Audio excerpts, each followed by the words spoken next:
الله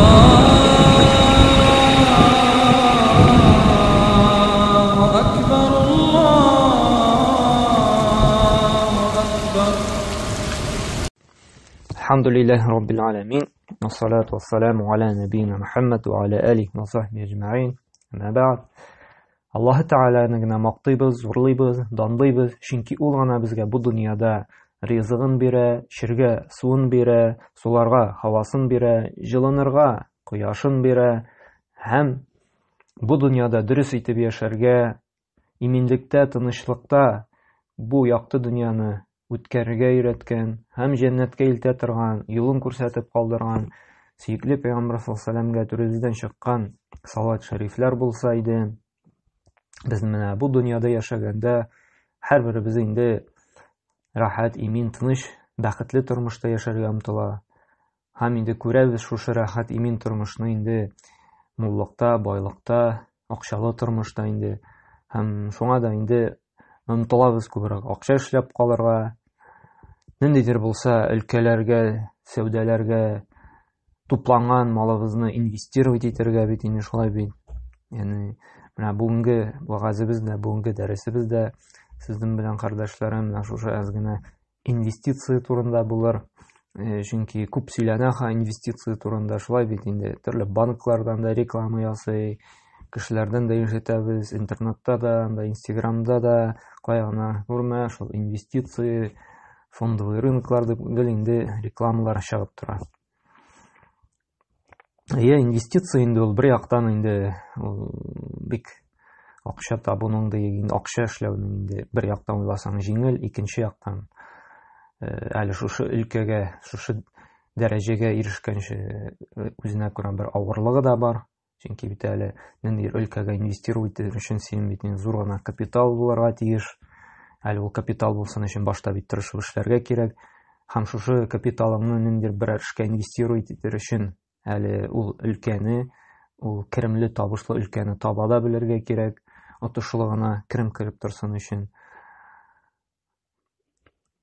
Шуңа да менә шушы дәрәҗәгә ирешер өчен, моның өчен бик күп тырышлык кирәк. Һәм инде аңларга кирәк, бу юлга ирешү инде бер яктан җиңел караса да, җиңел күренсә дә, аңа ирешү авыр. Әмма мусульман кешесе әле ул бу дөнья белән генә шикләнеп, бу дөньяның инвестированиесен генә карарга, уйларга тиеш түгел. Бу дөньяны да кайгыртырга кирәк, дә мөмкинчелеге бар икән. Шундый ниндидер сәүдәгә, эшкә, акчам булып инвестировать итеп, аннан инде табышны, керемне алып яту рөхсәт ителә. Үзенең шартлары бар инде, хәләл өлкәләрдә эшләргә инде үзенең шариат кысаларында шартлары үтәлсә, инвестировать итү төрле бизнесларга, инде төрле сәүдәләргә бу рөхсәт ителә. Әмма мусульман кешесе бу дөнья белән генә, бүгенге көн белән генә яшәргә тиеш түгел. Әле ул уйларга тиеш киләчәгендә. Чөнки дөнья бетми әле бүгенге көн белән. Әле бар иртәгесе. Иртәгесе дигән сүз ул ахират көне дигән мәгънәгә ия. Чөнки бу дөньяда яшибез, бу дөньяда инде акча эшлибез, кәсеп итәбез, инвестировать итәбез, шушы инвестициялардан күпмедер керем алабыз, сәяхәт кылабыз, тәмле ризыклар ашыйбыз, матур киемнәр киябез, яхшы йортларда яшибез. Әмма булар барысы да вакытлыча. Бүгенме без, иртәгәме, берсе көнгәме, 1 елдан соңмы, 10 елдан соңмы, 50 елдан соңмы без бәрабер бу дөньядан китәчәкбез. Беребез дә мәңгелеккә килмәдек. Бигрәк тә шушы соңгы вакытта менә бүгенге вазгыять безне уйландыра башлады, күбрәк ахират тормышы турында. Әз генә булса да без фикерли башладык кабергә кирип яту турында. Чөнки арабыздан таныш-белешләребез китә. Олалар гына түгел, хәяшләр дә китә башлады. Шул корона белән булсынмы, юл фаҗигаләре белән булсынмы, ул рак авырулары белән булсынмы, ни генә авырту булмасын, кеше китә бара. Инде күрәбез, кайбер авылларда менә очрашасың, сөйләшәсең, зиратлар тула башлады. Кеше бик каты үлә башлады. Һәм бу безне уйландыра башлады. Туктале. Менә яшьләр дә китә бит, 20 яшьлеге дә китә, 25 яшьлеге дә, менә әле бер көн 30 яшьлек кеше дә китте юл фаҗиасендә. Һәм бу безне инде әз булса да фикергә тарта башлады. Туктале, чынлап бу дөньядан киткәч нәрсә белән барам? Тупланган шушы үземнең капчыгымдагы әҗерләрем минем җитәрлекме Аллаһ белән очрашырга? Бу дөньяның инвестированиесына өйрәнеп, без ахирәтнең инвестицияларын онытмадыкмы? Ничек бу дөньяда сәүдәләрне, инвестированиеларны, фондовый рынокларны өйрәнгән кебек, без әле өйрәнәбезме? Ахирәткә ничек итеп инвестировать итеп була? Ничек итеп бу дөньяда күп итеп гамәлләр кылып була? Кабергә кереп яткач, кабердә килеш безгә әҗер савап килеп ятуын без өйрәнәбезме? Без сорыйбызмы? Без укыйбызмы? Без тыңлыйбызмы бу өлкәдә?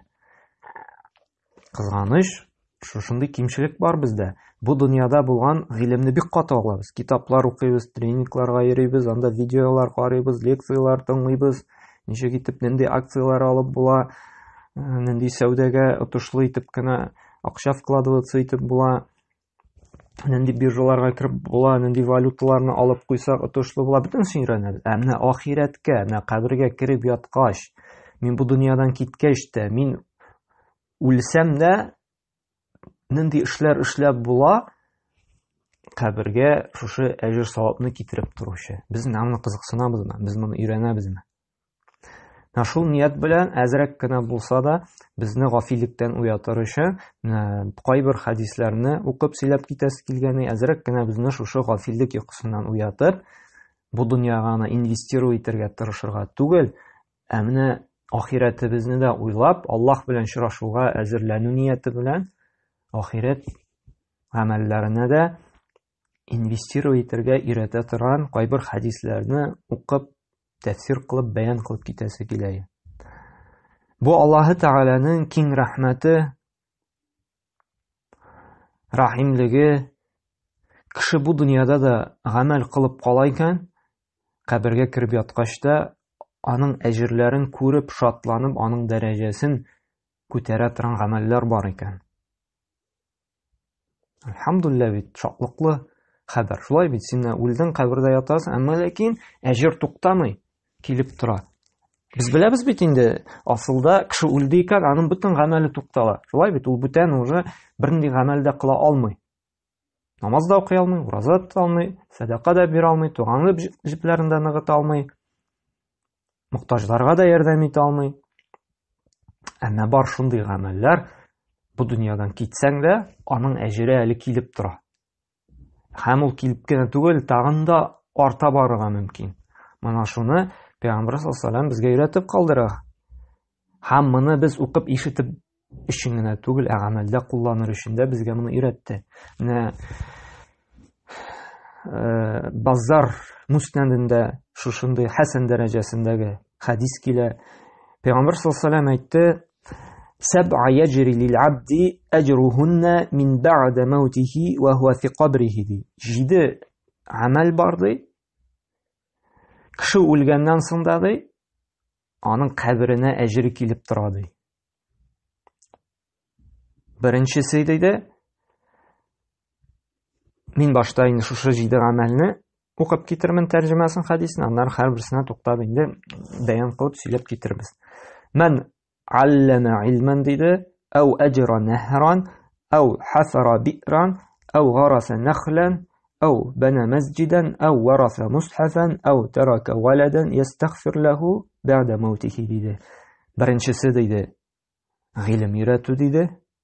Икенчесе диде, елгалар агызып җибәрү диде. Өченчесе кое казыту. Дүртенчесе ул безнең агачлар утырту. Монда инде нахле дип килә, инде агач дип түгел. Пальма дип килә, әмма бездә инде пальма үсмәгәч, дөресрәк аны тәрҗемә итәргә агачлар дип. Кем инде пальма утыртады, пальма агачын. Хәбзаны әле сөйләп китербез. Мәчет төзүсә ди. Коръән китабы, мусхафны инде бастырып яки мәчеткә куеп калдырса ди, яки дуа кылучы бала үстереп калдырса ди. Хәзер без шушы хәдиснең һәрбер пунктында туктап сөйләп китербез. Иң беренчесе диде, без үлгәннән соң безгә әҗер савап китерә торган эш, амәл, нәрсә ди? Ta'limul ilm. Илм тарату диде. Кеше укытучы икән, җәмгыятькә файда китерә торган илм өйрәтә икән, менә син өйрәткән шәкертләрең синнән алган гыйлемне куллана икән тормышта, шуның белән кәсеп итә икән, файда ала икән, шушы шәкертләр инде үлеп беткәнче, шушы шәкертләр синең белән гыйлем, син биргән гыйлем белән бу дөньяда кулланып файда китергәнче сиңа да әҗере бара. Мәсәлән, кешене хәреф танып укырга өйрәттең икән, укыган саен сиңа әҗере бара. Син берәр кешегә берәр һөнәр өйрәттең икән инде, шушы һөнәр белән кәсеп иткәнче, эшләгәнче сиңа әҗере бара. Әмма галимнәр әйтә монда, әмма гыйлемнең дә ди иң дәрәҗәлесе диде, нәрсә диде?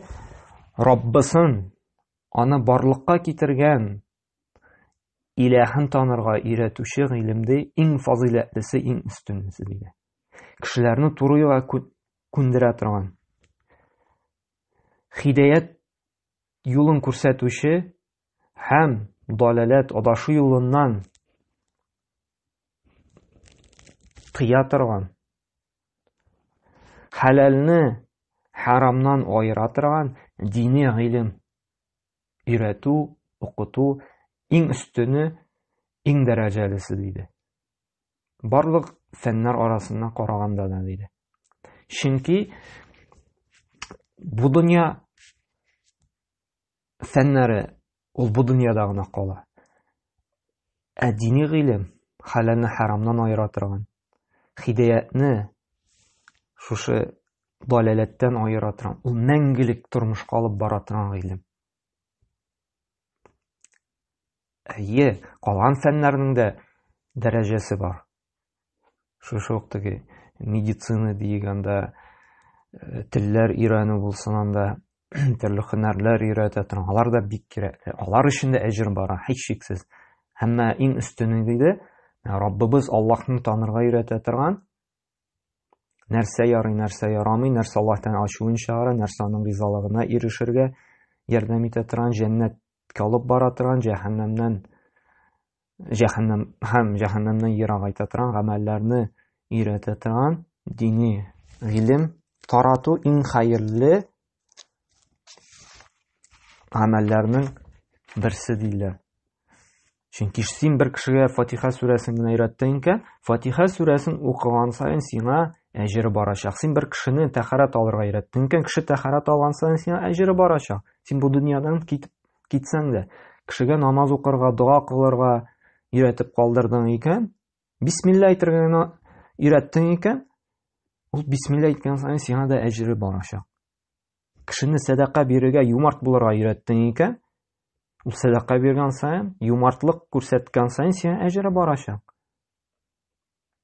Моңа шулай керә китаплар язып калдыру, файдалы вагызлар яздырып калдыру. Кеше син үлгәннән соң да син китабыңны укый икән, син вагызларыңны тыңлый икән, син укытып калдырган, язып калдырган шушы лекцияларны тыңлый карый икән, сиңа да әҗере барачак. Күрә, гыйлем иң фазиләтле эшләрнең, гамәлләрнең берсе. Һәм икенчесе нәрсә диде? Иҗра нәһр, елгалар агызу диде. Монда инде галимнәр әйтте, елга агызу дигән сүз су белән тәэмин итү кешеләрне. Мәсәлән, шишмәләр рәтләү, шишмәләрне җыштырып калдыру, яки берәр авылга ди, берәр җирлеккә кеше суга мохтаҗ ди, әмма ләкин анда су кермәгән, син шунда су кертеп бирәсең икән. Шунда берәр шишмәне рәтләтеп, шишмәне агызтырып җибәрәсең икән, аларга су барсын өчен. Бу шулай ук шушы кеше син ясаткан шишмәдән, син керткән судан кулланалар икән, сиңа әҗер барачак. Һәм галимнәр әйтә, мәсәлән, кайбер гарәп илләренә барсак, анда бит җәй көннәр бигрәк эссе, каты суга мохтаҗ буласың. Анда урамнарда шундый зур холодильниклар куелган, һәм инде анда стаканнар бар, барып су агызып су эчәсең. Менә шушындый ниләр куйсаң, колонкаларда инде су эчә торган кешегә инде шулай ук шушы колонканы кулланган саен сиңа әҗер барачак. Һәм гомумән кешегә су тарату, су бирү ул бик зур әҗергә лаеклы, бигрәк тә эссе көннәрне. Менә бит инде күрәбез, кайбер мәчетләрдә эчәргә сулар куела, мәчет каршына чишмәләр куела, кешеләр алып шуннан су алалар. Шушы чишмә су китереп торган саен кеше кабердә шуны кем эшләтте, кем өлешен кертте, ул бу дөньядан китсә дә аңа әҗере килеп торачак. Һәм өченчесе диде, хафрул адар диде, ягъни кое казыту диде. Бу инде шушы икенче пункт белән инде бергә бәйле, чөнки кыйлар казыту, кешегә шушы сулар кертеп бирү, чишмәләр чыгару, ул бөтенесе дә инде шушыңа керә.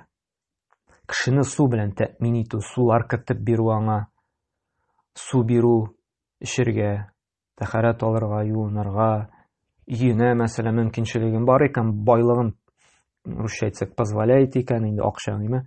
Сен бер мохтаҗ кешегә өенә теге сантехниклар чакыртып сулар кертеп бирдең икән, шушы суны кулланган саен сиңа әҗере барачак.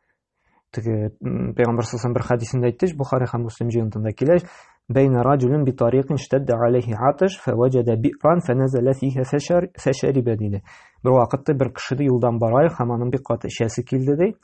Һәм бер кое күрә ди. Һәм шуңа төшә ди, куега ди, су эчә ди. ثم خرج فإذا كلب يلحث يأكل الثرى من العطش ди.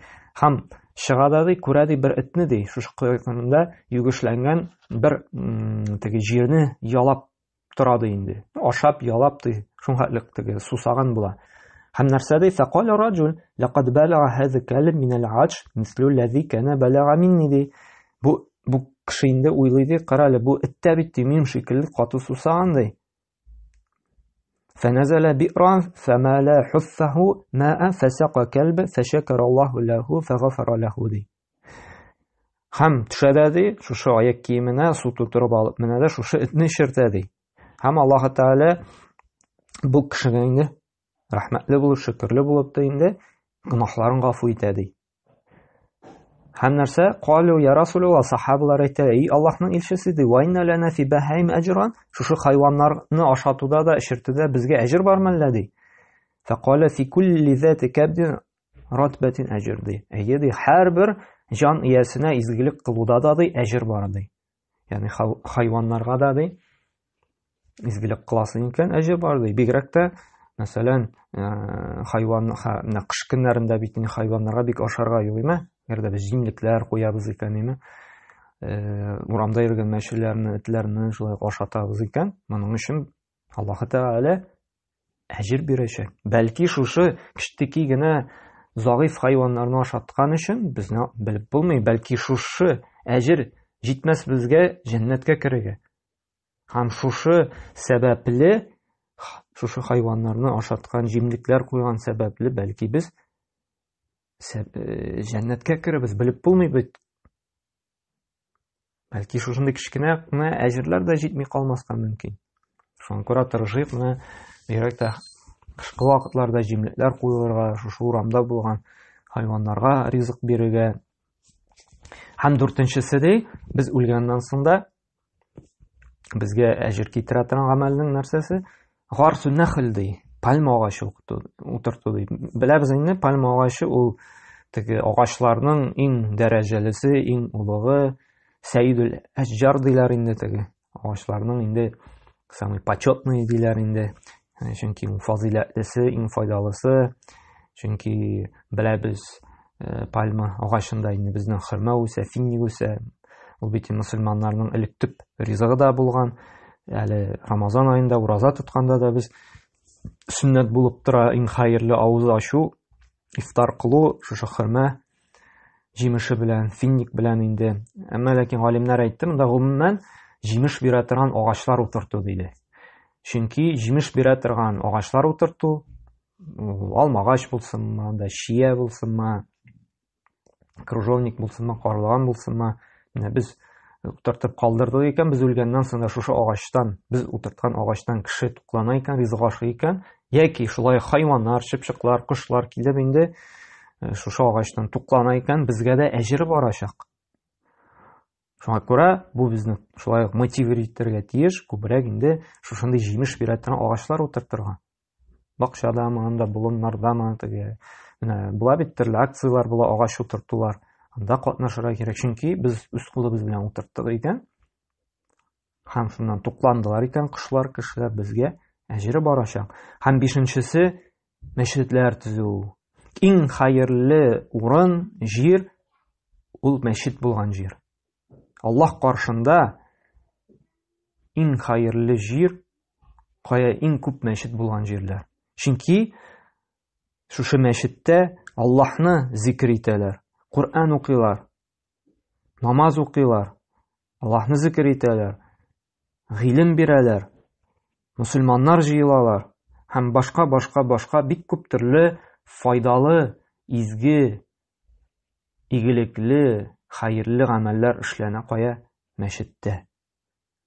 Һәм син мәчет төзеп калдырдың икән, яки ниндидер өлешеңне керттең икән, яки мәчеткә берәр нәрсә алып бирдең икән, шушы син алып биргән әйберне мәчеттә кулланган саен, яки син мәчет төзеттең икән, шушы мәчеткә килеп кеше намаз укыган саен, анда кеше килеп гыйлем алган саен, сиңа да әҗере барып торачак. Син кабердә ятканда да сиңа әҗере килеп торачак. Хәле тагын да безне мотивировать итә торган хадис, шушыны эшкә этәрә торган. Ул Бухари һәм Муслим җыентысында килә торган хадис нәрсәдә?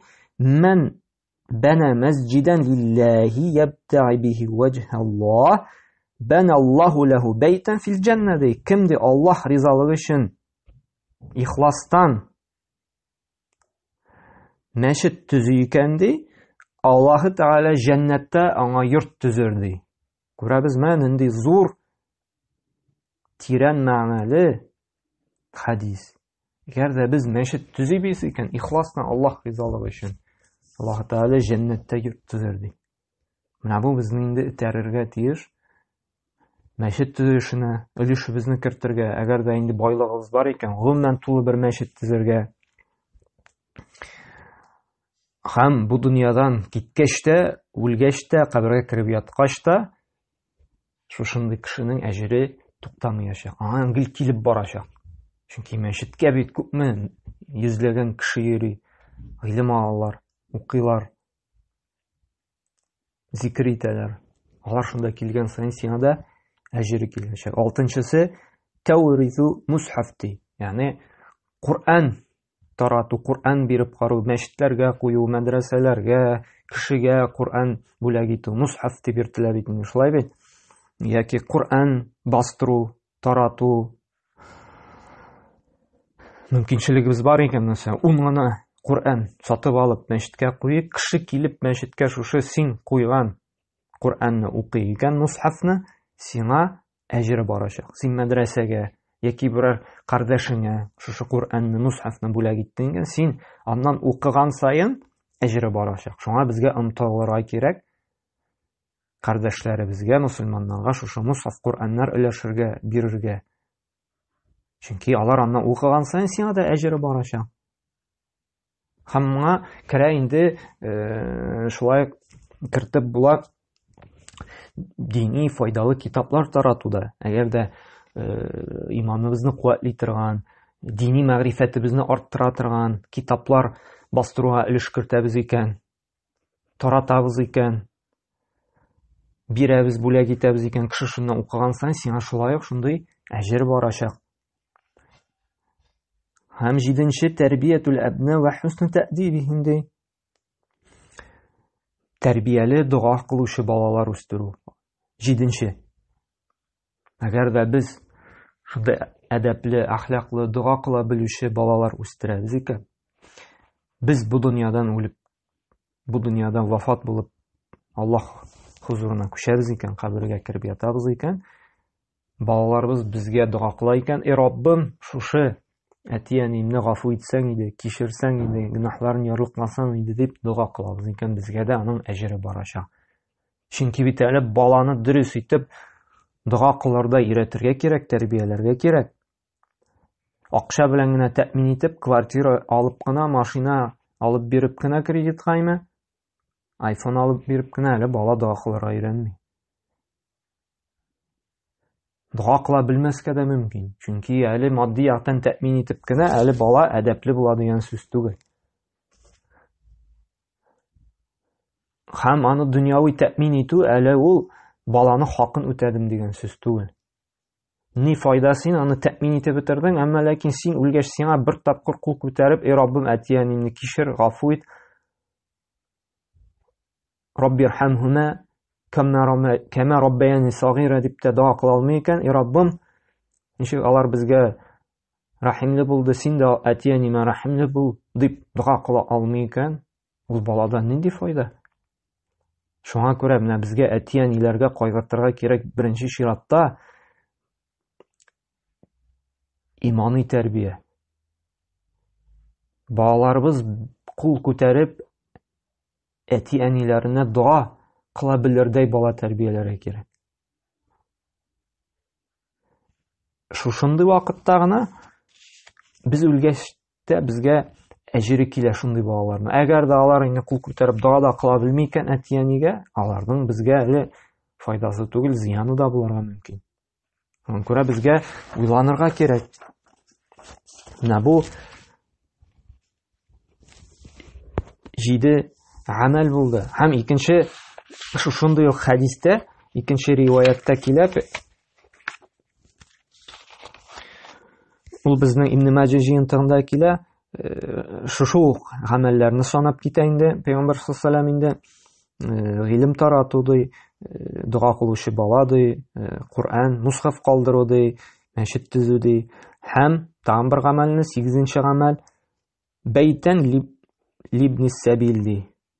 Әгәр дә теге берәр мусафирга яки мохтаҗ кешегә ди белә йорт төзүсә ди, вакф дигәндә шулай ук бу кешегә ди әҗер бара. Менә без беләбез, кайбер мусульман илләрендә шундый йортлар бар. Зур итеп йортлар төзиләр дә, төрле квартираларга бүләләр аны. Гыйлем алучыларга, теге мохтаҗларга таратып чыгалар. Ягъни кеше монда бушка тора. Вакф системасы инде. Һәм кем шушыны төзүтә, шушы йортны инде, кеше шушында торган саен, шушы төзеткән кешегә әҗере бара. Һәм шуңа да галимнәр әйтәләр, кемнең мөмкинчелеге бар, менә шушы ятимнәргә, мохтаҗларга, тол хатыннарга, мискиннәргә, анда гыйлем алучыларга, шушы кешеләргә йорт төзү, йорт белән тәэмин итү ул бик фазилатлы, хәерле гамәлләрнең берсе дип әйтәләр. Чөнки ул үлсә дә шушы йорт җимерелгәнче, искереп беткәнче анда торганчы аңа әҗере барачак. Һәм икенче хәдистә дә Пәйгамбәр саллаллаһу алейһи ва сәлләм әйтте, шулай сахих хәдисләрдән иде, Муслим җыентында килә: "Иза мата ибн Адам инқата анху амалаху илля мин саласа" ди. Адәм баласы ди, үлсә ди, бу дөньядан китсә ди, аның барлык гамәлләре туктала ди. Илля дә мәгәр 3 гамәлдән башка ди. Садақатын җария ди. Садақатын җария, без аны инде карап киттек шулай бит кайберләрен. Шушы мәчет төзүләр, бу Кур'ан сатып алу, тарату, дини китаплар бастыру, тарату, бирү, кую казытып калу, йортлар төзетү, анда юллар салу, бөтенесе шушы садақа җария керә. Садақа җария, ягъни син үлгәннән соң сиңа савап бирә тора торган изге гамәлләр. Ау илмин юнтафау бихи, сиңа файда китерә торган гыйлем ди. Моны тоже без алып киттек, сөйләп киттек. Ау валаду салih yad'u lahu ди. Әдәпле, әхлаклы ди, дуга кылучы бала ди. Бу хәдистә дә инде күрсәтелә дуга кылучы бала үстерү. Менә бу хадисләрдән күренгәнчә, кеше бу дөньяда, бу дөнья белән генә алданып яшәргә тиеш түгел, ә ахирәтен дә уйлап, киләсе тормышына да әзерләнеп, инвестировать итәргә тиеш шушындый хәерле изге гамәлләр. Һәм кеше үзе сайлый, мөмкинчелегенә карап, акчасына карап инде, вакытына карап үзе сайлый. Чөнки алдык кайберләренә чынлап та күп акча кирәк булырга мөмкин. Кайберләренә бик әз кирәк булырга мөмкин. Кайберләренә бары тик тырышлык, сабырлык кына кирәк. Чөнки гыйлем тарату өчен, гыйлем алу өчен, гыйлем өйрәтү өчен тырышлык кирәк, сабырлык кирәк. Кыйлар казу өчен, сулар кертер өчен моңа инде әзрәк кенә акчасы да кирәк.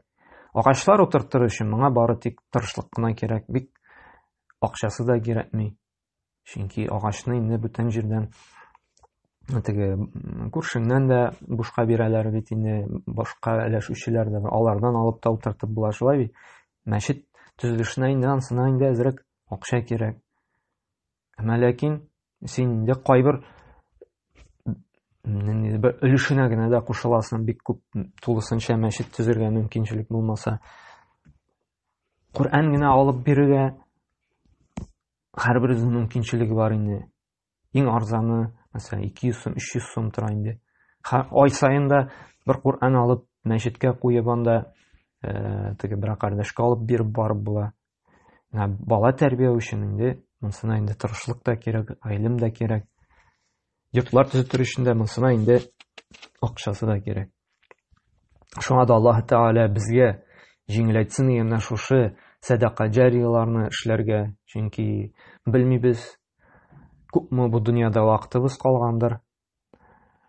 Шуңа да шушы хадис белән дәлилләнеп, күбрәк садака җария, күбрәк шушындый садакалар бирергә, садакалар эшләргә, үлгәннән соң да безгә әҗрен биреп тора торган эшләр кылырга Аллаһ Тәгалә насыйп әйләсен. Гафил булмыйча, көчебездән килгәнчә, мөмкинчелегебезгә карап, шушы хәерле изге гамәлләрне кылып, бу дөньядан киткәч тә шушы әҗрләрне күреп, шатланып, ятып, Фирдәүс җәннәтләренә керергә насыйп әйләсен иде. Субханакалла бихамдик, ашһаду ан ла илаха илля анта, астагфирука ва атубу илейк.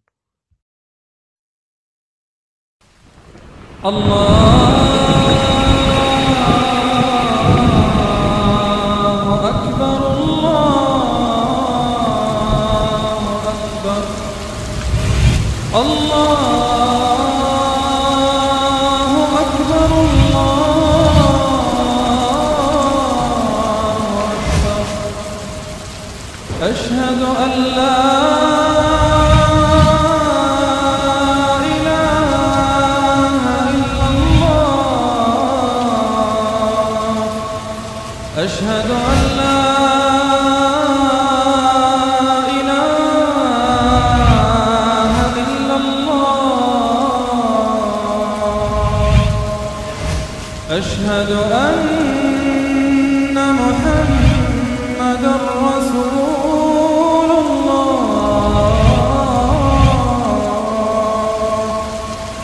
أشهد أن محمدا رسول